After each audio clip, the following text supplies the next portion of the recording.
Siyanibingelela emakhaya kwesinye isiqephu sethu esithi sikhipha izimfihlo. Uhlelo with your girl uLungster. Namhlanje sihleli lapha The Pavilion Hotel eNorth Beach Blaqlife. So namhlanje sihleli nodadewethu othi-ke na kunondaba afisa ukutshela umzali wakhe. Sawubona. Yebo njani? Siyaphila njani? Hayi saphila. Ngisacela ubingelela ababukeli emakhaya usho ukuthi uqhamukaphi. Sanibonani babukela emakhaya ekhuluma intokazi esuka eChesterville ka-Road 3. Chesterville. Hayi namhlanje senosisi omncane ngempela. Ngiyaxakeka ukuthi emncane kangaka imfihlo. At this tender age ukuthi ivelaphi. Ithini indaba? Indaba, it's a family matter. It's a family matter. Yeah. Okay. So ungangixoxela ngayo? Yeah, so indaba isekela lana ke. Uma usebenza kwabelungu. Okay. So ugada ingane zakhona, sometimes uyabuya ekhaya, sometimes akabuyi. Okay. Okay. One of the days ke acele istepfather sam ukuthi isacela ukuthi angigade ngoba yena uyahamba for the weekend. Uyogada ingane yomlungu, umlungu uya emsebenzini. Oh, okay. Tell me something ngingaqhubeki. I-stepfather sikhulisile noma umuntu omjwayele usukhulile vena? No, ubaba mangimazi, istepfather sam bengazi ukuthi ubaba wami from ebuncaneni bami. Yes. Okay, ungaqhubeka. Yeah, so ke wahlala ke nami ngubaba, sahlala nje saba right. Kwaba khona usuku azofika khona erumini lami. Ethi nje ufuna ukuthi sizoxoxa njenge like father and daughter. Okay. Yasaxoxa ke kwaba right ke kwafika isikhathi sokuthi angithinta amathanga. Yeah, wangithinta amathanga. Nami ke ngangishocked ukuthi hayibo ubaba wami phela lona waye ngithinta amathanga ngasukuma ngathi baba ngisacela ukwenzela ukudla. Imake konke lokho kwenza ngale weekend umama engekho? Yes. Okay, so it was before i-weekend ngiyaxolisa ukuphula ulimi. Before i-weekend akukho akakwenza okukhombisa ukuthi ke nakuyelela ngalapho ekhona uma? No, I didn't notice that kodwa ke. Yeah, vele phela ubaba wakho. Yes, mina ngimthatha njengobaba wami nje ungizalayo. Okay. Ngoba everything engiyidingayo ngiyayithola. Mingabe uyakwazi ungenzela ngiyakuthola. Okay. Yeah. So ayikhathi ukuthinta amathanga? Bangithinta amathanga like ngaba ngasukuma ke ngahamba ngayocela ukuthi ngimenzele ukudla. Wathi okay ngangenzela vele ulambile. Ngaphuma erumini lami ngahamba ngaya ekitchen ngafana khona ngamenzela ukudla. Kwaba right sabuyelana wathi usufuna ukuhamba ngoba uyatohoza uyobona abangani. Okay. Wahamba ke kwathi ngakusasa wenza the same thing efuna ukubuya ezikamereni lami kanti uzongifica ngisageza. Uthe fika ke wahlala phansi, wangena wakhiya umnyango wahlala phansi. Ngamtshela ukuthi baba ngisacela ngibuki ngoba angikho comfortable ukuthi ungibuye ngigeza ngiyintombazane. Washo ukuthi hayibo wena ngikwazi from emncaneni bakho ayikho nje into engakwenza yona yabona le nto le. Nami ngamane ngakhululeka ke ngoba phela ubaba wami ayikho into engayenza. Yeah.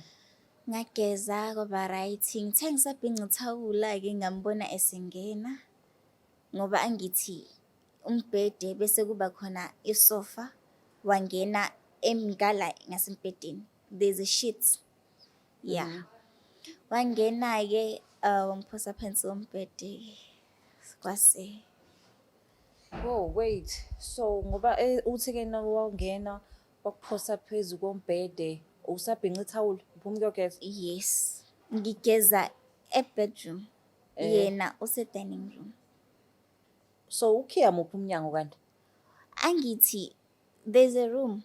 Angithi erumini lami khona indlu yangasentla.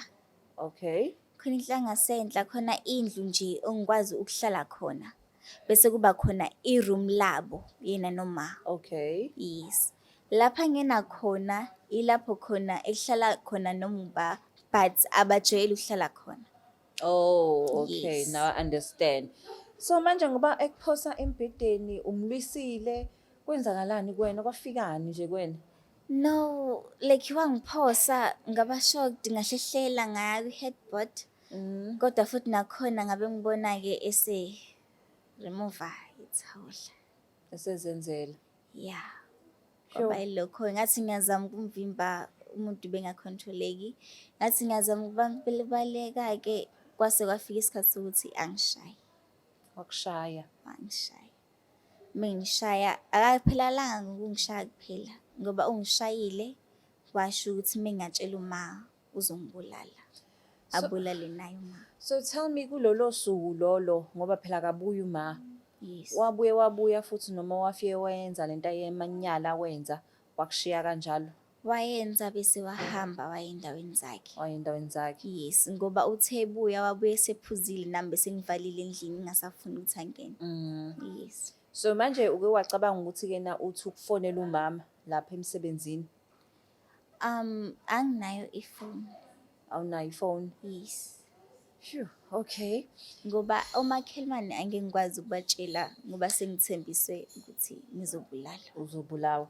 Yes. Okay, so umama yonke lento uthe uhamba i-weekend, I can imagine ukuthi uLesihlanu uMgqibelo. Ubuye nini umama? Uma angazi noma amfonela yini ubaba amchazele ukuthi sekumele ahlale insuku ezithe ukuthi ngoba uma akasabuyanga ngaleyo weekend leyo. Wabuya nini? Wahlala mhlambe isonto khona lapha. Okay, and then kuleli sonto yena ehlele uma lapha kwenzakalani kuwena? Kanjani? Ngisho ukuthi kena angithi ufike wenza lamanyala awenzayo, right? Umama akasabuyi ukuthi phela hayibo ushiya ingane intombazane endlini. Wenze lamanyala ubaba. Kuwena ke kwenzakalani? Phela I was pretending as if like yonke into right. Naye futhi ubaba ube pretend as if yonke into right. Kodwa mase seyifuna into yakhe kwakumele ngimnikeze ngoba So kwaba into eqhubekayo. kwaba into eqhubekayo nje. Ileyo nto engiyibuza ukuthi shuthi kwaba into eqhubekayo waphinda futhi. Yes. So wathi wakwenza umfazi. Yeah, and futhi bese ngijwayele ukuthi okay. Mase sengibiza sekumele ngiye. Suyiyela wena. Sengiyayela ayikho nami into engizoyenza. Okay, so uma wakho ke usebuyile ekhaya use-settled. Awusamtsheli ngani le ndaba? Bengisaba ukumtshela uma. Okay, kwenze njani kusubona ukuthi manje suyisikhathi sokuthi umtshele? Njengoba sengifisa ukumtshela uma ngoba ngihambe ngathola ukuthi kahle ngimithi. Khulela ingane ya stepfather wakho. Yebo. Sure. Uma wakho mhlawumbe akhona ama-signs ubona ukuthi mhlawumbe uyayibona le ndaba ukuthi yenzakalayo. Uma bengeke ngibone ukuthi mhlambe uyabona ngoba ngangasakhulumi njengokujwayeleka. Ngase sengihlezi ngivalele ikamereni lami yonke into ngangasakhulumi. Ngangine-anger. Nganganqeni nje ukukhuluma nami kanjani noma. So manje ngoba uthola ukuthi ukhulelwe uzizwa kanjani nale ngane lezayo? Angifuni amanga. Ngiyafisa ukuyikhipha. Ngoba ngazi ngempela ukuthi kuzofika kanjani kuma. Ukuthi indoda yakhe umuntu obethi yabo uzomlobola uzohlala naye isikhathi eside. Kujike lapha athola ukuthi usemithisa ingane yakhe. Okay. Ubona ukuthi mase eyizwile le ndaba ngeke nikwazi nimfisane niphume nihambe noyihlalela kwenye indawo. Angazi ngoba njengoba ngikhuluma kanje nami ngithathe i-risk. Ngenzeka ukuthi lapha khona ubaba uyangizwa. Ngenzeka ukuthi uzongicupha ngife. Ngenzeka ukuthi nje soshona sonke. I know. So Blaqlife TV ngesikuvumele lokho. Niyaza ngithi uthi we offer i-support. So we'll make sure ukuthi ni protected ngayo yonke indlela. But okwamanje kubalekile ukuthi sifonele uma simtshele ludaba ukuze naye azi ngoba right now angithi usebumnyameni akazi ukuthi kwenzeka lento emzini wakhe. So I think any first step nje ukuthi sifonele uma simtshele ludaba. Okay.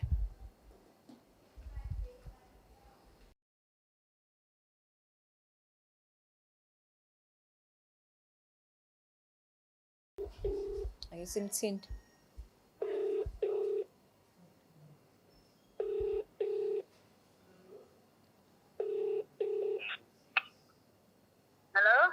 Sawubona mama, unjani? Ngiyaphila ninjani kana? Ngiyaphila. Ukhuluma noLungsta la wakwa-Blaqlife TV. Ngihleli nendodakazi yakho uhlelo oluthi sikhipha izimfihlo. Singakwazi ukukhuluma? Yebo ngane ngingakwazi ukukhuluma. Okay, ngicela ukubambela. Sawubona ma. Yebo ninjani ma? Ngiyaphila, wena unjani? Ngiyaphila. Yebo ma. Ngikhuluma kanjani? Ma kunodaba lana ekumele kade walazi. Angizwe ngoba Kunodaba engabe kade walazi. hawu udaba lwani lo? Lumayelana nobaba. Baba muphi? Ubaba. Damn. Your stepfather. Khuluma phela, khuluma kanjani? Okay, ma uyakhumbula ngenkathi kuze kuphela isonto ungafikile ekhaya? Ngiyakhumbula ngisemsebenzini. Yebo. Ngiyakhumbula. Ngalolo suku ubaba wangidlwengula. Wakudlwengula? Yebo. Ungangitshela ngani Ntombi indaba engaka? Ma bengisaba Uphi lapho khona? Njengoba ukhuluma leyo nto nje ikhuluma ungasungitshele mina. ma ngibona ukuthi kumele ngikutshele lokho. Yini uhlulwe yini ukuthi ungitshele mina leyo nto ungitshela ikudlwengula kanjani? Ngichazela uma ukuthi kwenzakalani. Uma phela ekudlwengula kanjani? Ma ubaba wafika ekamereni lapho engilala khona. Wafika phela ekamereni, mese afika ekamereni kusho ukuthi usekudlwengulile uma kunjalo. Cha phela ma wangiphosa embhedeni ngigeza, ngiqeda kugeza. Wangiphosa embhedeni wase wangidlwengula. Ngathi ngizokutshela. Yikho nje usunginikeza le attitude onginikeza yona, unginikeza yona ngoba udlwenguliwe noma unginikeza yona ngoba usumnakwethu. Ma ngiqondile ukuthi kuzo kanjalo lokho.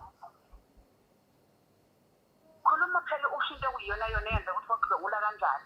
Wakudlwengula kangaki? Njengoba mina ungangitsheli lutho, ngikubona nje usuyingane edelelayo, njengoba usuyilento eyiyona nje engingayazi mina.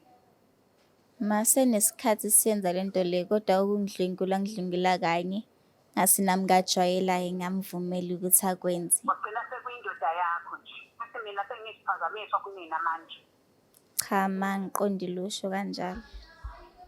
Isiphazamiso phela njengoba awusho lutho kumina, akazi ungitshele lutho.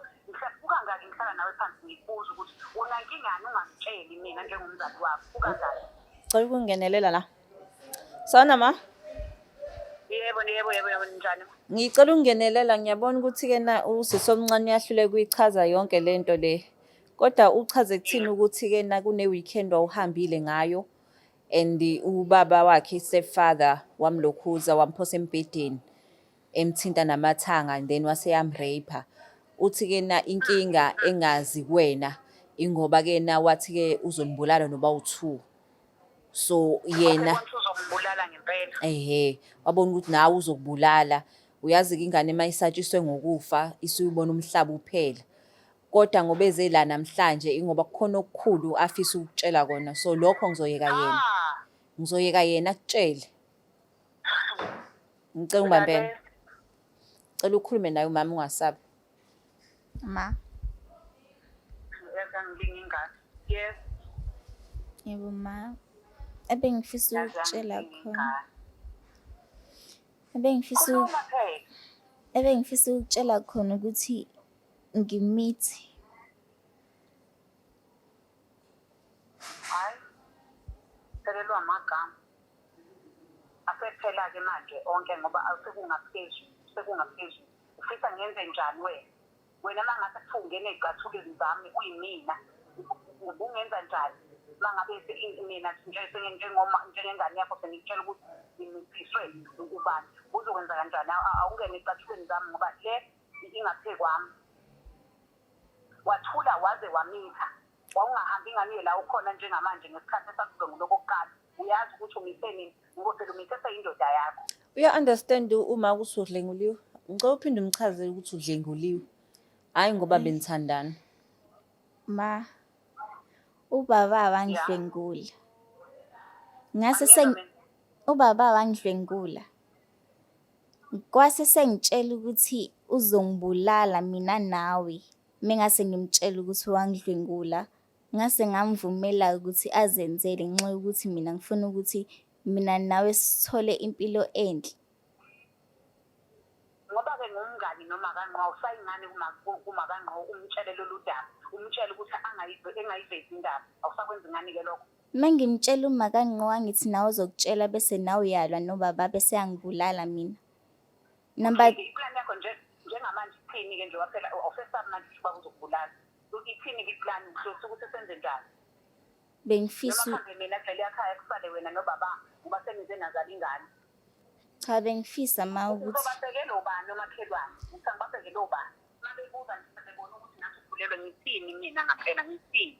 Sawona, Yebo ngane yami. mina ngicela ukwazi le part yokuthi uya-understand ukuthi udlenguliwe. Okusho ukuthi Ngiyizwa kahle le yokuthi wadlwengula. Uyazi kunomngani wami ngani yami kunomngani wami esizwana kabi umakanqo. Wayengeke ahamba yoncinza umakanqo khona ngalelo langa kwenzeke leyo nto. so kulento le oyikhulumayo right now ngizwa ngathi ublame yena kuphela. Kodwa ucabanga ukuthi indoda yakho yenzeni? Leyo nje angifuni ukusho ikhulume yakhe yena-ke ngoba uyazi ukuthi ngihleli ngithi ngingasesayidini lakhe. Ngane yami sengihlale isikhathi eside kabi nalo mntwana ngimbuza ngoba ngimbona ukuthi uphumile kakhulu esandleni. Kusukela nje ngibuye lapho ngiyambuza u-right ukuthi u-right. Ngiyambona kodwa ukuthi uphumile kakhulu esandleni. Okay. Uthanda ukuhlala yedwa, uthanda ukwenza izinto engingayi-understand. Okay, sesiyazi-ke manje ukuthi ukwenzakaleni. Okusho ukuthi kufanele kuvula i-case ye-rape. Uzoyivula leyo case? Ngicela ningisize iy'ngane zakwethu konke nje kusemandleni nanokuthi kwayona leyo ndoda iyokubhada ejele ngoba isenzo sawo singaphezulu kusho ukuthi isangenza ngisho enganeni yethu esizalayo. Because ngiya-understand enga yakho ukuthi-ke na udiniwe ukuthi akakutshelanga and shuthi-ke na bese kuyindoda yakhe. Kodwa uyachaza bakithi ukuthi cha, isizathu ukuthi becabangela nina nobabili ukuthi esaba ukufa ngoba phela usatshiswe ngokufa. So manje sikucela thina Blaqlife ukuthi-ke na umsingathe bakithi ngoba ethi usekhulelwe uke washo nanokuthi-ke ucabanga nokuyikhipha ingane. So manje ngoba Angayikhiphi ingane. yeah, Angayikhiphi ingane. ngoba manje reach out kuwena ingoba uyazi ukuthi angabalekela kuwena.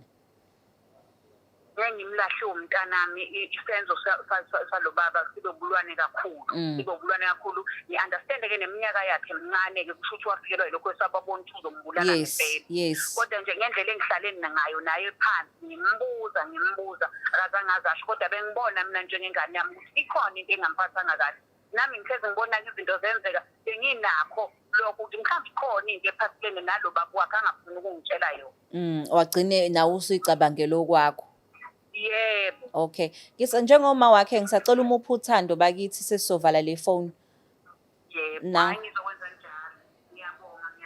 Noma ngiphatheke kabi kodwa-ke ingane ngizoyisingasa futhi angifuni ukuthi ayikhiphe. Kodwa isigebengu ngifuna sibhadle ejele. ma Ya. yebo bengizothanda ukuxolisa. Ngiyakuxolela mntanami. Yebo ngiyabonga. Bye. Bye. Hayi inzima kakhulu le. I think iba nzima kakhulu ngokuthi use-frustrated nawe ukuthi ade ungakhulumi naye. Yeah. Ngoba echaza ukuthi uhlalile isikhathi eside nawe ezama ukukhuluma nawe wena ungavumi ukukhuluma. So ngicela bandla okunye akushilo ungakuthatha ube engqondweni kakhulu ngoba naye uzama ukuprocessa ngendlela ezahlukene. Kodwa ke wazi ukuthi Blaqlife TV sizonisupport wherever la ndinga khona isupport we make sure ukuthi sihamba nani umkhakha lo ukuthi-ke navula icase ukuthi aboshwe ngoba isenze nje asihle kakhulu. And then eyengane umzulu uthe uzokusupport which means-ke nama-counselors ethu azokhuluma nani. Okay, uzizwa kanjani-ke manje ngoba usuyikhiphile le ndaba? Ngizizwa umoya wami ukhululekile. Uzukhululekile. Yebo ngiyajabula futhi ukuthi noma uthe ukuxola kancane noma kungabanga lula ngaleyo ndlela leyo. Kodwa khona usexolile. Yeah. Asibonge nje lokho ukuthi-ke na usukhulumile nawe usekho wethu. Yabo sesibonga lokho nanokuthi-ke namanyala nje azokwazi ukuthi ajeziswe. Yeah. Okay. Hayi, nizwele-ke babukele emakhaya ukuthi hayi shame. Ngaphansi kophahla singacabanga ukuthi abantu ba-happy, cabanga ukuthi konke kuhamba kahle. Kodwa hhayi abantu-ke na they are going through the most. Kodwa sibonga ukuthi-ke na ukwazile ukukhuluma namhlanje, a-reach out nguma wakhe alibike udaba. Naye lo muntu lo uzothola isijeziso esimfanele. So Blaqlife TV siyanithanda kakhulu. Please don't forget to share, like and subscribe. Sihleli khona la ePavilion Hotel, North Beach. Please, sinithanda kakhulu. It's the Blaqlife TV.